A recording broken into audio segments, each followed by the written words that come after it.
राज्यात आजही पावसाचा विचित्र खेळ कायम राहण्याची शक्यता आहे. हवामान विभागानं पालघर, ठाणे, मुंबई, रायगड, रत्नागिरी तसंच पुणे आणि सातारा घाटमाथ्यासाठी जोरदार पावसाचा येलो अलर्ट जारी केलाय. मराठवाड्यातील हिंगोली आणि परभणीत विजांचा कडकडाटासह वादळी पावसाचा अंदाज असून नांदेड, जालना आणि छत्रपती संभाजीनगरमध्ये हलक्या ते मध्यम सरी पडू शकतात. दरम्यान मंगळवारी पुणे, ठाणे, रायगड आणि पुणे घाटमाथ्यासाठी ऑरेंज अलर्ट जारी करण्यात आलाय. मध्य महाराष्ट्रात आणि मराठवाड्यात पावसाअभावी पिकांवर परिणाम होत असून शेतकरी मात्र चिंतेत आहेत. भाजप आमदार अतुल भातखळकर यांच्या टीकेला राष्ट्रवादी काँग्रेस शरदचंद्र पवार पक्षाच्या महिला प्रदेशाध्यक्ष रोहिणी खडसे यांनी जोरदार प्रत्युत्तर दिले. सीजेपीच्या आंदोलनावर टीका करताना भातखळकर यांनी पंतप्रधान नरेंद्र मोदी यांच्या राजीनाम्याची मागणी फेटाळली होती. त्यावर प्रतिक्रिया देताना रोहिणी खडसे यांनी अरे मोदीजींच्या चमच्या, पंतप्रधानांचा राजीनामा मागणं हा बापाचा माल नाही तर देशाची वाट लावायला देश काय तुमच्या बापाची जहागीर आहे काय? पंतप्रधानांचा राजीनामा मागणे हा लोकशाहीतील अधिकार आहे. जनतेने सत्ता देशाच्या विकासासाठी दिली आहे, देशाची वाट लावण्यासाठी नाही. तसंच जनतेला आणि विशेषतः तरुणांना गृहीत धरू नका असा इशाराही त्यांनी सरकारला दिलाय.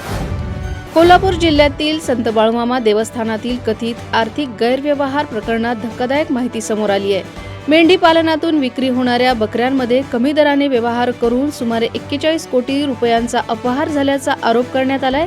तसंच जमीन खरेदी विक्रीतील कथित गैरव्यवहारासह एकूण घोटाळा 60 कोटी रुपयांच्या घरात असल्याचे फिर्यादीत नमूद करण्यात आले.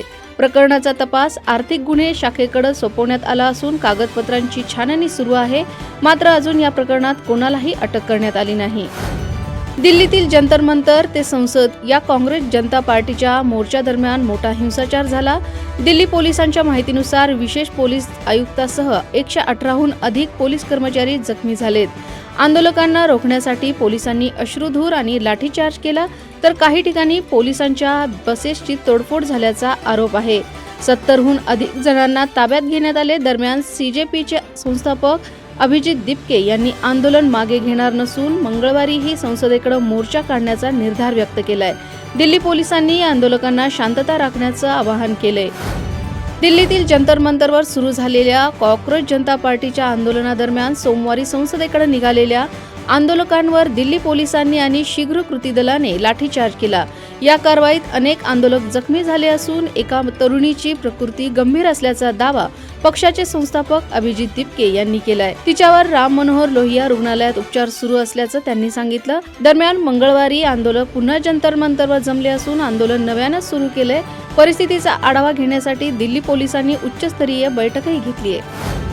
दिल्लीतील चलो संसद मोर्चा दरम्यान विद्यार्थ्यांवर झालेल्या लाठीमारानंतर काँग्रेस नेते राहुल गांधी यांनी पंतप्रधान नरेंद्र मोदी यांच्यावर जोरदार टीका केली आहे. परीक्षांमधील गैरव्यवहारांवर आवाज उठवणाऱ्या युवकांना दडपण्यासाठी सरकार बळाचा वापर करत असून मोदी हे देशाच्या इतिहासातील सर्वात युवक विरोधी पंतप्रधान असल्याचा आरोप त्यांनी केला.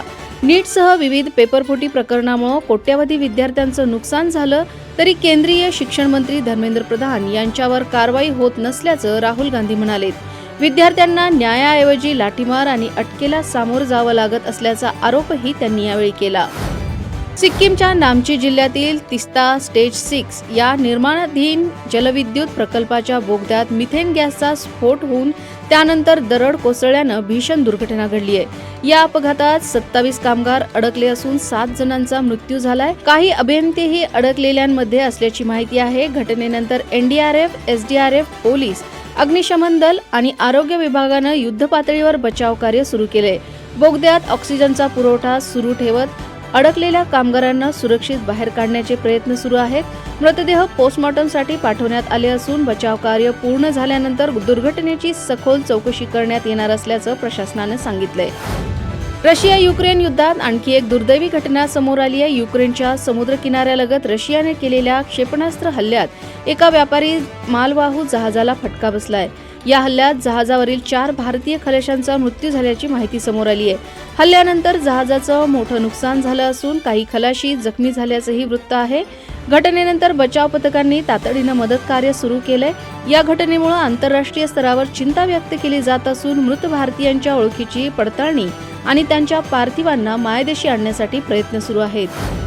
इंग्लंड विरुद्धच्या तिसऱ्या वनडेत भारताचा 27 धावांनी पराभव झाला आणि T20 नंतर वनडे मालिका ही 2-1 ने गमवावी लागली. लॉर्ड्सवर रोहित शर्मा, विराट कोहली आणि कर्णधार शुभमन गिल यांनी चांगली फलंदाजी केली. मात्र गोलंदाजांना इंग्लंडला रोखता आलं नाही. इंग्लंडने 387 धावांचा डोंगर उभारला. या पराभवानंतर शिवम दुबे, ईशान किशन आणि प्रिन्स यादव यांच्या संघातील स्थानावर प्रश्नचिन्ह निर्माण झाले. मिळालेल्या संधीचा फायदा त्यांना घेता न आल्यानं आगामी मालिकांसाठी त्यांच्या निवडीवर परिणाम होण्याची शक्यता आता व्यक्त करण्यात येते. नीट पेपर फुटी प्रकरण आणि शिक्षण व्यवस्थेतील कथित अनियमिततेविरोधात दिल्लीतील जंतर मंतरवर सुरू असलेल्या विद्यार्थ्यांच्या आंदोलनाला अभिनेता रितेश देशमुख आणि अभिनेत्री जेनेलिया देशमुख यांनी पाठिंबा दर्शवलाय. रितेश देशमुख यांनी इंस्टाग्रामवर स्टोरीद्वारे आम्ही देशातील तरुणांच्या पाठीशी खंबीरपणे उभे आहोत. त्यांचा आवाज स्पष्ट आणि निर्भयपणे ऐकला गेला पाहिजे. हेच तरुण आपल्या लोकशाहीचे स्पंदन आणि देशाच्या भविष्याचे शिल्पकार आहेत, असं त्यांनी म्हटलंय. त्यांच्या या भूमिकेची सोशल मीडियावर मोठी चर्चा होत असून अनेकांनी त्यांचं स्वागत केले.